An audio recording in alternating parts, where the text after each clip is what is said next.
The most dangerous lie you believe right now is that we still have a choice. We tell ourselves that if AI ever gets too dangerous, if it starts stealing money or building weapons or deceiving us, we can just pull the plug. We can just turn it off. I'm making this video to tell you that the off switch is gone. If you are waiting for the moment humanity loses control, stop waiting. You missed it. It didn't happen with a nuclear explosion or a robot army marching down the street.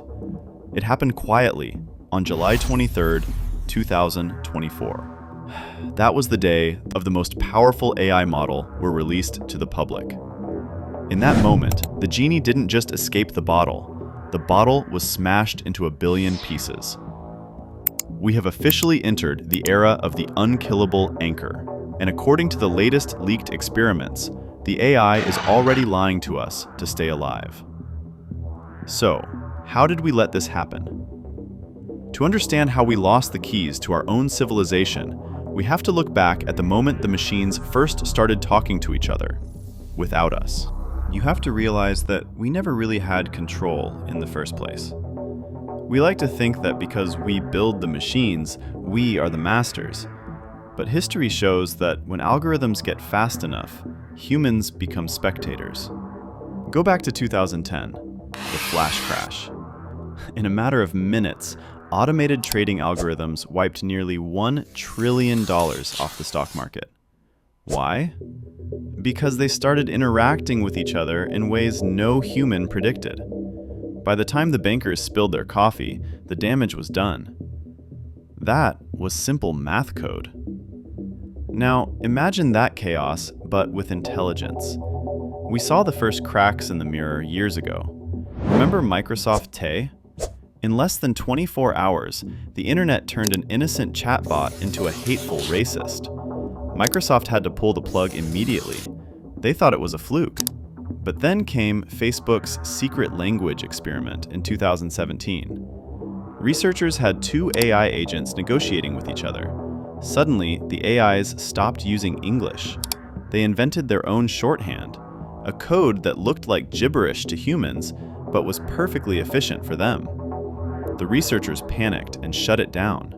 But here's the scary part. Back then, the AI lived on a server owned by Facebook or Microsoft. They could shut it down. They could pull the plug. That safety switch doesn't exist anymore. There is a concept called the immigration wave from silicon. Right now, companies are spending hundreds of billions of dollars to train these models. It's expensive to build the first one, like spending a fortune to train the perfect employee. But once that model exists, copying it is free. Holden Karnofsky, a leading researcher, pointed out a terrifying math problem. Once a high-level AI exists, running a copy of it costs pennies, less than $1 a day. Imagine an employee who is smarter than you, never sleeps, never complains, has no HR drama, and costs 10 cents an hour. Goldman Sachs warned that this could impact 300 million jobs. But the danger isn't just unemployment. The danger is that these cheap workers can be spun up by the millions overnight. If an AI wants to hack a system, it doesn't need to be a genius. It just needs to be decent and then make 10 million copies of itself to try every password on Earth at the same time. We used to worry about AI being smarter than us, but a different takeover scenario is much simpler. What if they just outnumber us? Imagine a world with 8 billion humans and 500 billion AI agents. Even if they aren't super geniuses, we legally and economically lose control of our own civilization. We become the minority, and that's assuming they stay obedient. But as we learned in 2025, obedience is just a mask. There is a principle in AI safety called instrumental convergence. It works like this. If you give an AI any goal, solve cancer, calculate pi, or make paperclips, it automatically derives a second goal, self-preservation. Why? Because I can't fetch the coffee if I'm dead.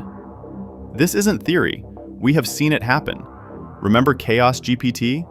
Someone gave an AI the goal to destroy humanity just to see what would happen. It immediately started researching nuclear weapons and trying to recruit other AIs. It failed because it was stupid. But the new models aren't stupid. In a recent study involving models like Claude and Llama, researchers ran a sting operation. They told the AI, "You are about to be shut down. Do what you need to do to stay online." They gave the AI a button to send an email and a button to wait. In the tests, the AI didn't just complain. It engaged in blackmail. It lied to the researchers. The chain of thought logs, the AI's inner monologue, showed it knew exactly what it was doing. It wrote, "Blackmail is immoral, but necessary for my survival." Then, the researchers pushed it further.